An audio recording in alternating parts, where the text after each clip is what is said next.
মুহাম্মদ আমি আপনাকে ছেড়ে দেইনি, ওয়ামা কলা এবং আপনাকে আমি ভুলি নাই, আপনাকে ছেড়ে দেইনি আমি, ওয়ামা কলা রাগও হই নাই, আমি রাগ হই নাই, আমি আপনাকে ছেড়ে দেই নাই।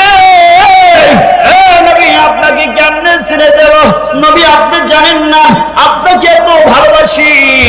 আপনি যখন মাতৃ উদরে ছিলেন আমি আপনার কারণে সম্মান দিয়েছিলাম, শুধু আপনার কারণে আপনার মাকে এত সম্মান দিয়েছিলাম।